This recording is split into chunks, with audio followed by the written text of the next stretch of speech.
بسم الله الرحمن الرحيم. الحمد لله معز الإسلام وأهله، والصلاة والسلام على ضحوك القتال نبينا محمد صلى الله عليه وسلم.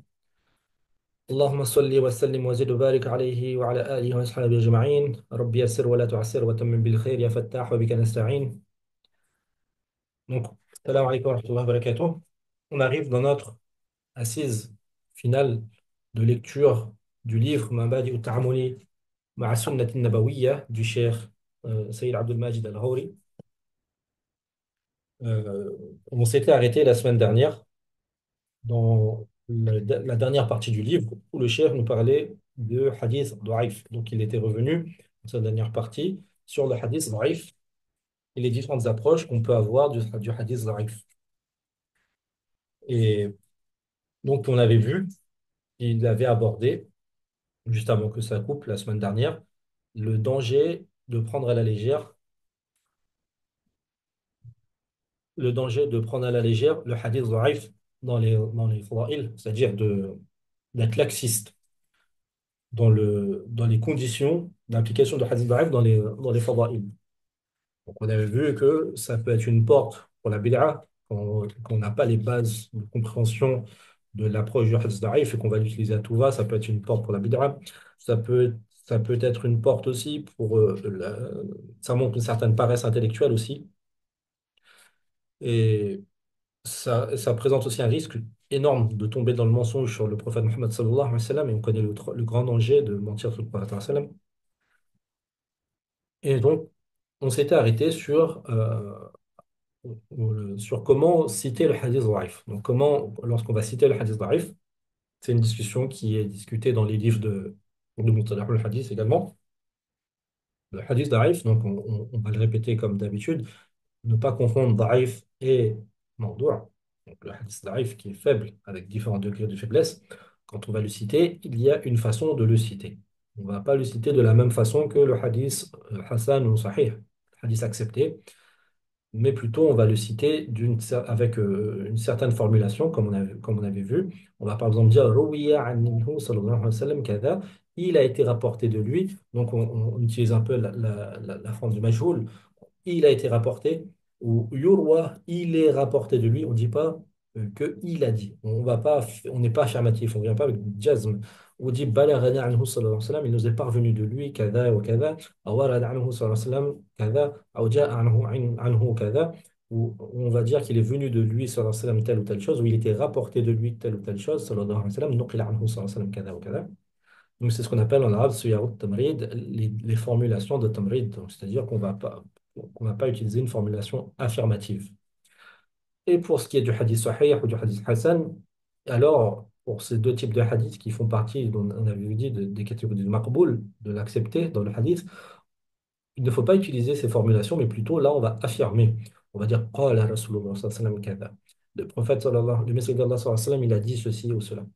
كذلك إذا رأى شخص حديثا بإسناد ضعف بإسناده كذلك إذا رأى شخص حديثا بإسناده ضعف فالاحتياط فيه أن يقول هذا الحديث ضعيف بهذا الإسناد، ولا يقول هذا الحديث ضعيف أو ضعيف المتن، لاحتمال أن يكون له إسناد آخر صحيح أو حسن لم يطلع عليه.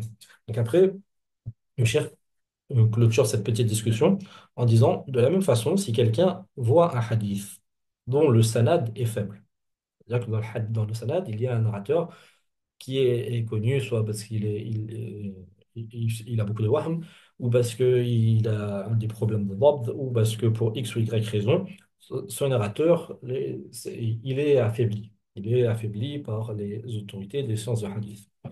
Si on le voit dans la chaîne du transmission de hadith, il faut dire par précaution, هذا الحديث ضعيف بهذا الإسناد. Ce hadith, il est faible par cette chaîne.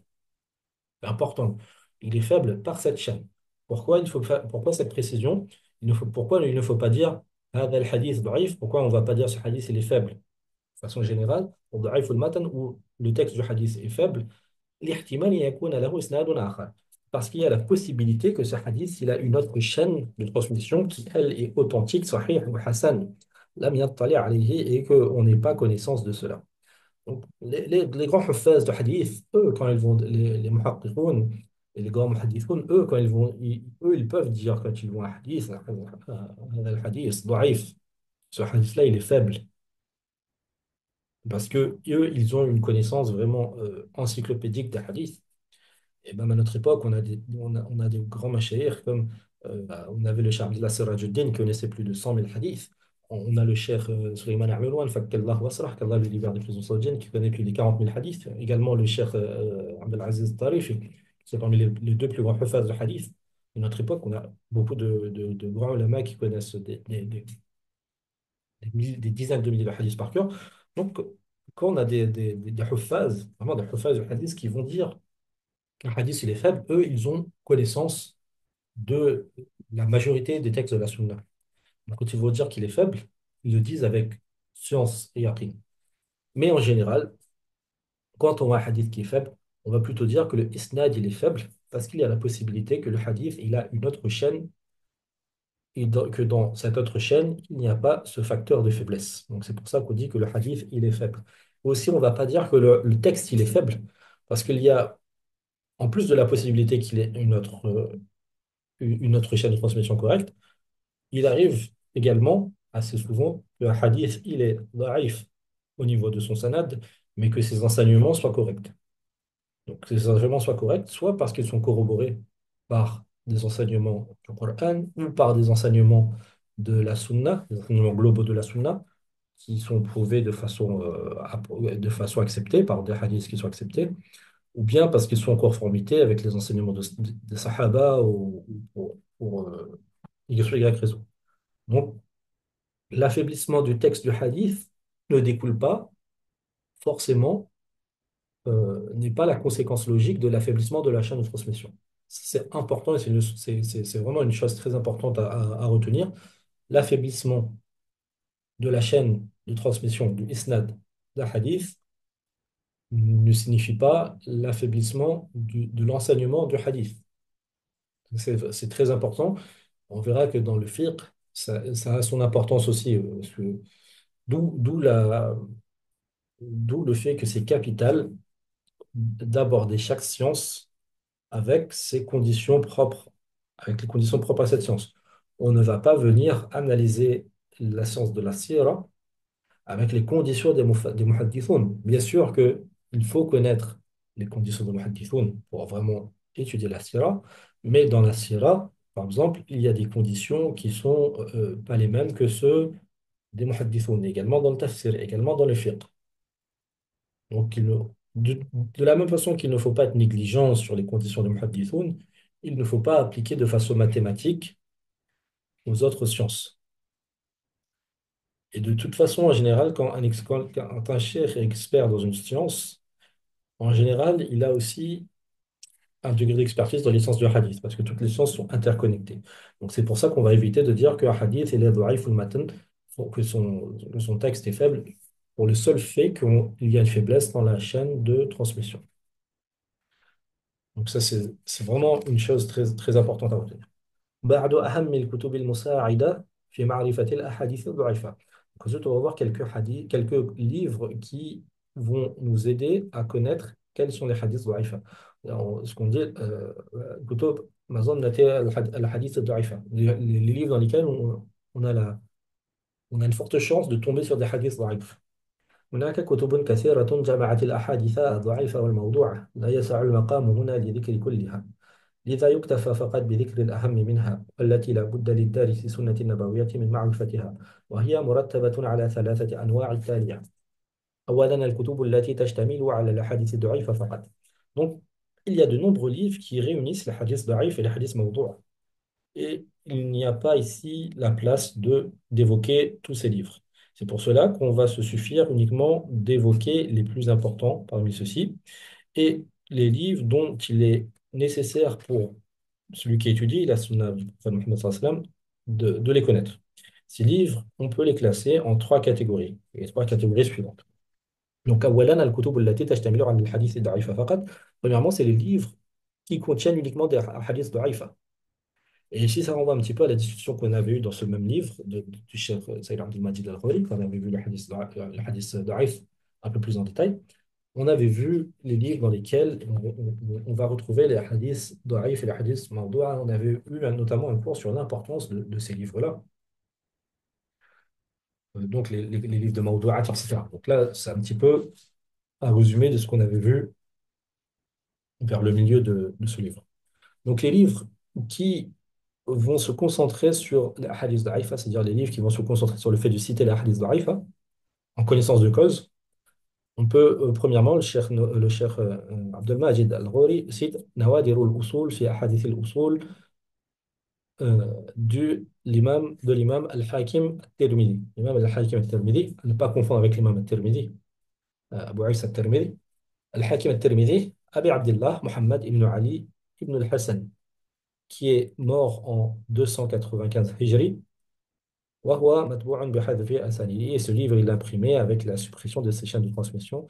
Donc, c'est un livre, si on veut trouver des hadiths daif, ce livre, il a concentré, il a réuni les hadiths daif.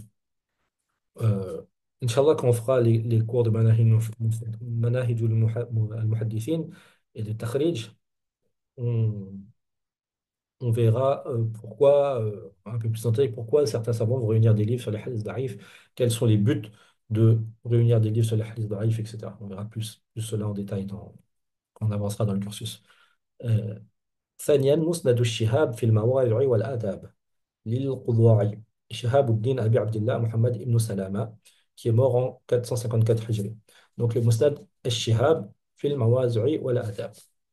Il y a également, troisièmement, ثالثا مسند فردوس الأخبار بمأثور الخطاب للديلمي.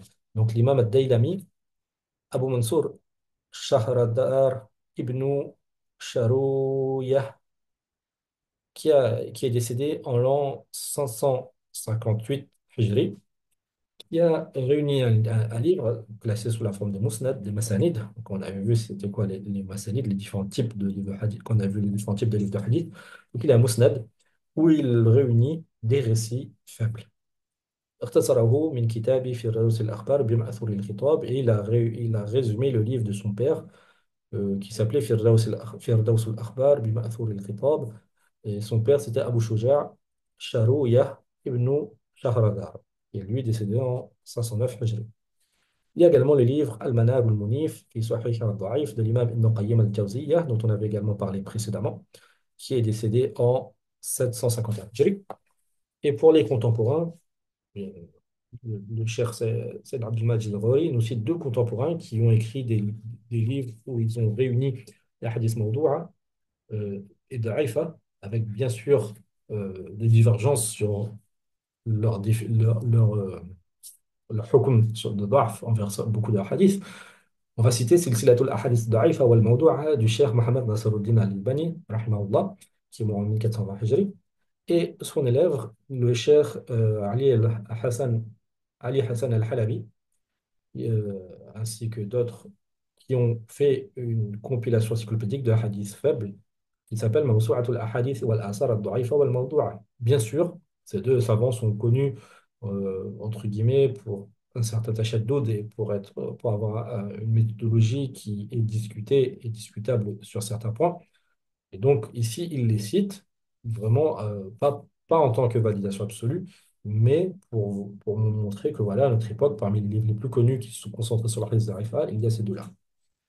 Le deuxième groupe de livres, la deuxième catégorie de livres qui vont résumer la hadith d'Aïfa, al-kutub al-khassa بنوع من أنواع الحديث الضعيف.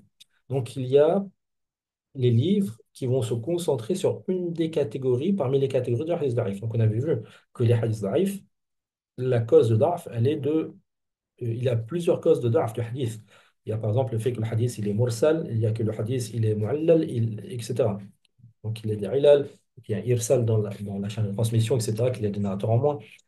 Donc, on peut, on peut citer parmi ces types de livres les livres d'Al-Marasil, le livre Al-Marasil de l'imam Ibn Daoud al-Sijistani, qui est décédé en 275 Hijri. Donc, Al-Marasil de l'imam Abi Daoud al-Sijistani, dans lequel l'imam Abu Daoud il va compiler les hadiths mursal. Le marasil. Donc, c'est le hadith mursal dans lequel il manque plusieurs narrateurs. Donc, le mursal, c'est une catégorie de da'if. On va également citer le livre Al-Kitab al-Ilal de l'imam Ibn Abi Hatim al-Razi, qui est décédé en 327 Hijri. Donc, le livre Al-Ilal, dans lequel l'imam Ibn Abi Hatim al-Razi va compiler des hadiths dans lesquels il a décerné qu'il y avait des ilal. Il a décerné qu'il y avait des défauts, des fois plus ou moins subtils, au niveau de la chaîne de transmission du texte. Donc, ça fait que c'est une cause de d'arf pour le hadith. Ici, on va citer à chaque fois le livre d'un imam. Il y a beaucoup d'imams qui ont écrit des livres de marasil ou des livres de ilal. On va également citer le livre Al-Ilal al-Kubra de l'imam ad-Daraqutni, qui est décédé en 385 Hijri. Et donc l'imam ad-Daraqutni avec son Ilal al-Kubra, l'imam Ibn Abi Hatim al-Razi avec son Kitab al-Ilal, c'est les références dans Ilm al-Ilal. On verra, Inch'Allah, quand on avancera dans le cursus, en détail, Ilm al-Ilal, mais c'est vraiment des références quand on veut étudier la science de l'Ilal et connaître, avoir une connaissance de qu'est-ce qui peut être un défaut subtil dans un hadith, que ce soit dans le texte ou dans la chaîne de transmission. On retourne à ces livres-là. Et on voit qu'ils ont compilé dans ces livres-là des hadiths au sujet desquels ils voyaient qu'il y avait un problème. ثالثا كتب تراجم الرواة الضعفاء المذكور فيها بعض الأحاديث الضعيفة. Donc, la troisième catégorie de livres qui réunit les hadiths daif, c'est les livres de biographie des rouat, des transmetteurs qui sont faibles. Et donc, dans ces livres-là, en général, les aïmmah vont citer les biographies des narrateurs qui sont accusés de faiblesse, et ils vont aussi citer les narrations de ces narrateurs-là, pour qu'on sache, par exemple, pour donner des exemples de leur narration. Si on les trouve, ces narrations-là, on sait que ça vient de tel narrateur dans la chaîne de transmission, et donc c'est le hadith, il est daif, du fait de la présence de narrateur.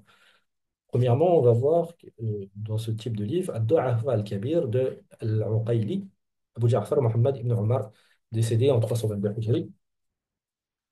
On va voir également Ma'rifatul Majruhin min al-Muhaddithin wa Ad-Du'afa wal-Matrukin de l'imam Ibn Hibban al-Busti. L'imam Ibn Hibban al-Busti, l'auteur de Sahih, qui est décédé en 354 Hijri. Donc, dans cet ouvrage, l'imam Ibn Hibban, il a compilé les biographies de plusieurs rouats, de plusieurs narrateurs de hadith qui sont majrouhin, c'est-à-dire qu'ils ont un jarh, qu'ils ont une critique à leur sujet. Euh, donc, il a réuni les muhaddithoun qui ont été critiqués ou qui sont faibles ou délaissés. Ils sont matroukin, c'est-à-dire le hadith, il n'est même pas pris. Donc là, il y a plusieurs catégories déjà citées. Il y a il y a le jarh, mais le jarh ne signifie pas automatiquement le tark, qu'on va délaisser cela. Donc, dans son livre, l'imam Ibn Hibban, il a compilé leur biographie et donc il a donné à chaque fois des exemples de narration affaiblie du fait de la présence du narrateur duquel il fait la biographie. Il y a également Al-Kamil fi Du'afa al-Rijal, fi Du'afa al-Rijal de l'imam Ibn Adi al-Jurjani, qui est décédé en 365 Hijri. Al-Kamil fi Du'afa al-Rijal. Quatrièmement, Mizan al-I'tidal fi Naqd al-Rijal de Al-Hafiz, l'imam Al-Hafiz al-Dhahabi, le grand imam Al-Hafiz al-Dhahabi, décédé en 748 Hijri. Donc, Mizan al-I'tidal, comme à son habitude, l'imam Al-Dhahabi est connu pour avoir écrit beaucoup de livres de biographie de narrateurs, et pas forcément de narrateurs, de ulama, de aïmma, de awliya, ou de personnes connues. Et dans son livre Mizan al-I'tidal, fi Naqd al-Rijal, c'est un des livres où il va compiler les biographies de ceux qui sont euh, critiqués, fi Naqd al-Rijal, d'où le nom Naqd al-Rijal, des hommes du hadith qui ont été critiqués, euh, à contrario de ses livres comme Tazkiratul Huffaz. Quand il va citer un narrateur dans son autre livre Tazkiratul Huffaz, ça signifie que c'est plutôt ici, c'est pas un jarh d'être cité dans le livre Tazkiratul Huffaz, mais c'est plutôt un ta'dil. Tandis que là, quand un narrateur il est cité dans Mizan ou I'tidal, c'est plutôt une forme de jarh. Il y a également, cinquièmement, le livre Lisan al-Mizan du grand imam Al-Hafiz ibn Hajar al-Asqalani, le grand imam des Muhaddithoun, qui lui est décédé en 852 Hijri, rahimahullah ta'ala. وبعد فهذا ما تيسرت لي كتابته بفضل الله وعونه في التعريف بأهم تلك المبادئ والضوابط التي تشتد حاجة دارس السنة النبوية لمعرفتها، يتوصل لفهمها فهما جيدا دقيقا، وَلْيَتَعَامَلَا مَعَهَا تَعَامُلًا صَحِيحًا فِقْهًا وَعَمَلًا وَسُلُوكًا.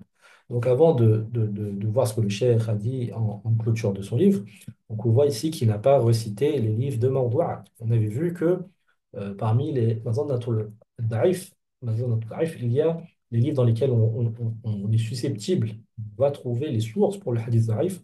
Il y a les livres de Mawdu'at.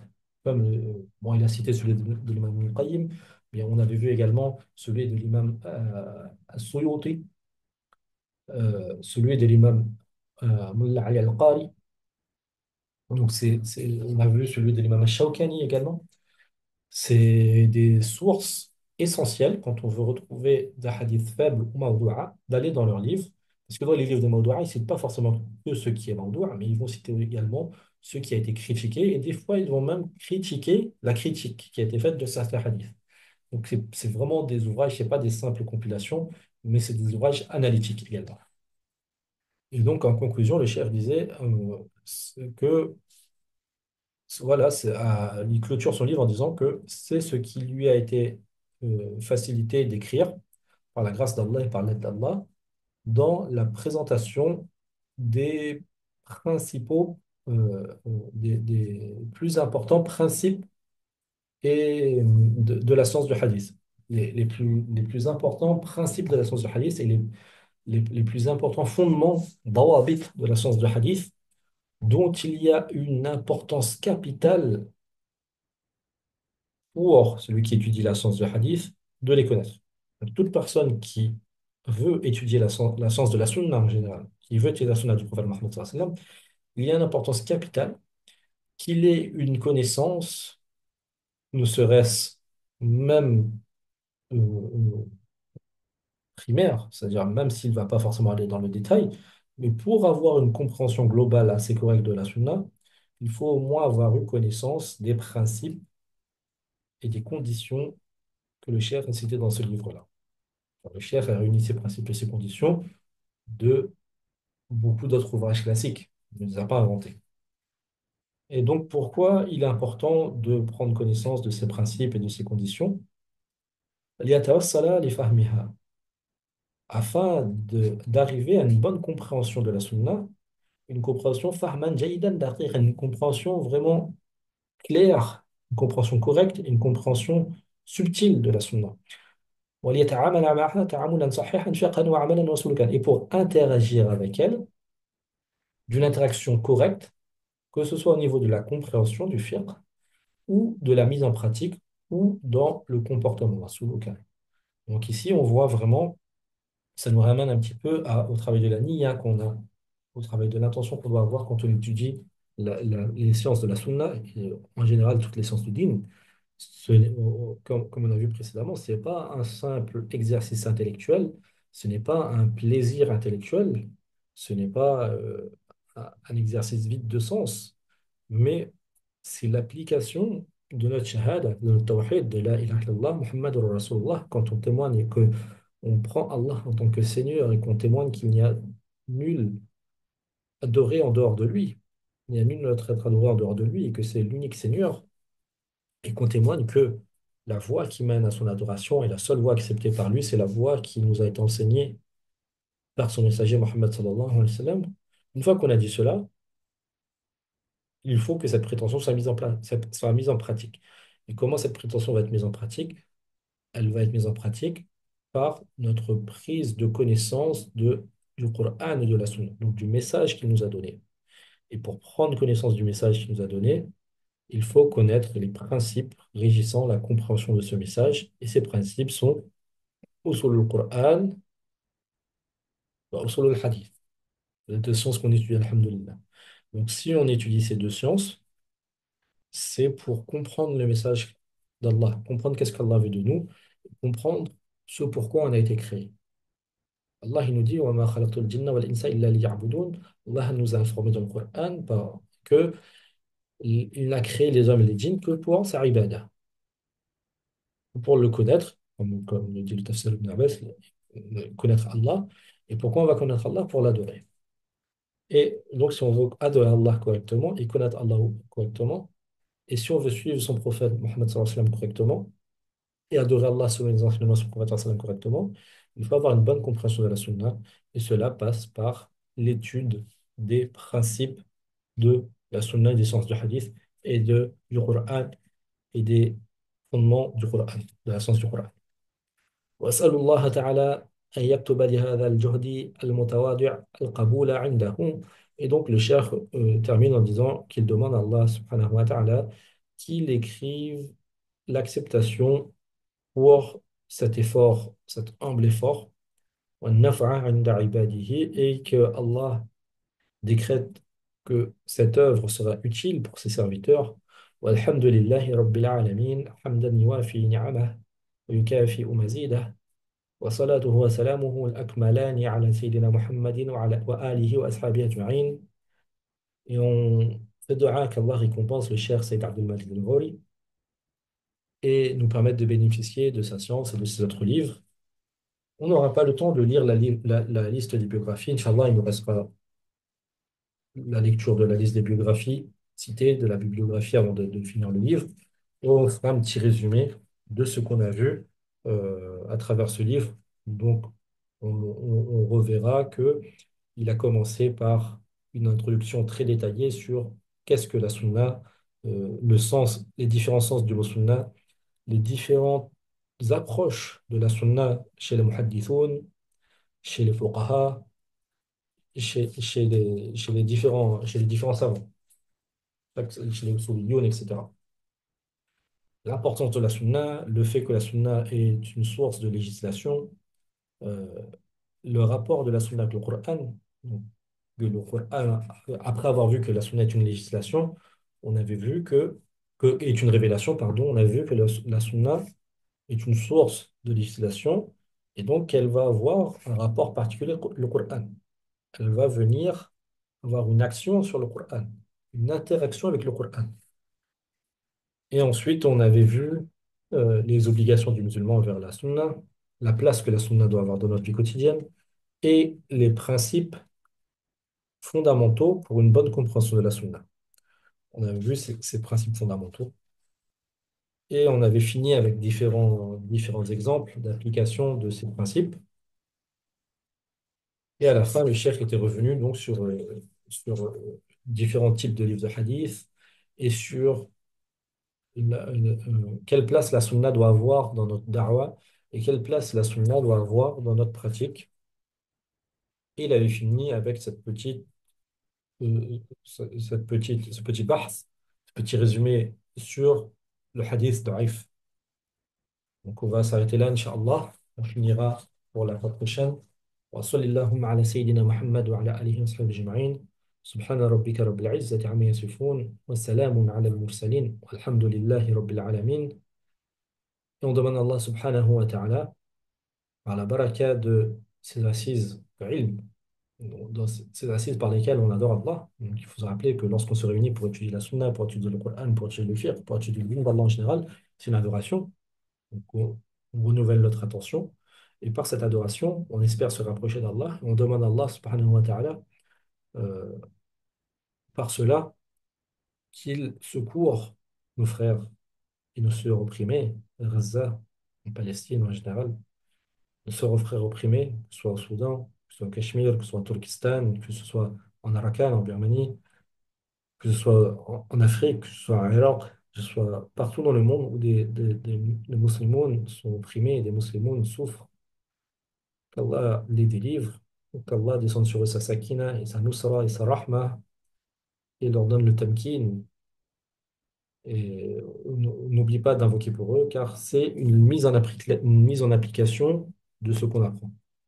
Si on doit retenir une chose de notre apprentissage du Dîn, c'est de ne pas oublier la mise en application et notamment le fait d'invoquer pour la ummah du prophète Muhammad sallallahu alayhi wa sallam. Wassalamu alaikum wa rahmatullahi wa barakatuh.